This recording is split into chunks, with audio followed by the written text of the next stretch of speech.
नमस्कार मंडळी, मी गौरी आणि आज आपण चाललो आहोत तुळशीबागेत. पुण्यात कुठंही फिरायचं म्हटलं तर सगळ्यात बेस्ट 70 रुपयाचा पास काढून घ्यायचा सगळ्यात पहिल्यांदा. आणि हो, जोपर्यंत आपण घरी जात नाही तोपर्यंत हा पास जपून ठेवायचा बरं का.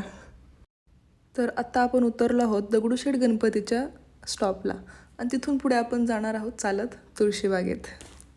चला तर मग जाऊयात. आपण आलो आहोत पुण्याच्या अतिशय प्रसिद्ध ठिकाणी तुळशीबागेत. पुण्याचं शॉपिंग हब. इथे तुम्हाला पारंपरिक वस्तूपासून आधुनिक गोष्टीपर्यंत सगळं काही मिळणार आहे, ते पण रिझनेबल प्राईजमध्ये. पूर्वी पुण्यात बागांची रेलचेल होती आणि इथं भरपूर तुळशीची झाडं असल्यामुळे नाव पडलं तुळशीबाग. पण इथल्या खऱ्या अर्थानं आकर्षण म्हणजे तुळशीबाग गणपती. 1901मध्ये इथं स्थापना झाली आणि आज हा गणपती पुण्याचा मानाचा चौथा गणपती म्हणून ओळखला जातो. बाप्पाचं दर्शन घेतलं, आता चला मग शॉपिंगला. तुळशीबागेत सगळंच मिळतं. पारंपरिक नऊवारी साड्या, इमिटेशन ज्वेलरी, घरगुती वस्तू, पूजा साहित्य, खेळणी, अगदी हवे ते. विशेष म्हणजे स्वस्त आणि किफायतशीर दरात. कधी कधी वाटतं जर खिशात हजारो रुपये असतील तर भरपूर शॉपिंग करून परत येईल. पण ह्या पणला तर काही उत्तर नाही आहे. असो, तुळशीबाग म्हणजे विशेषतः महिलांची आवडती जागा.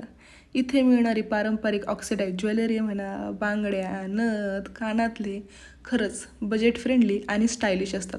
लग्न सराई असो वा फेस्टिवल, महिलांची पहिली पसंती म्हणजे तुळशीबाग. इथे तुम्हाला ट्रेंडिंग कपड्यापासून पारंपरिक साड्या, ड्रेस, मटेरियल, अगदी मुलांचे कपडेसुद्धा खूप स्वस्त दरात मिळतात. किंमत 100 रुपयांपासून सुरू होतात, म्हणजे प्रत्येक बजेटला फिट बसणारा शॉपिंग इथे करता येते. आता तुम्ही पुण्यात आलात आणि शॉपिंग कुठं करायचं असा प्रश्न आला तर उत्तर एकच, तुळशीबाग.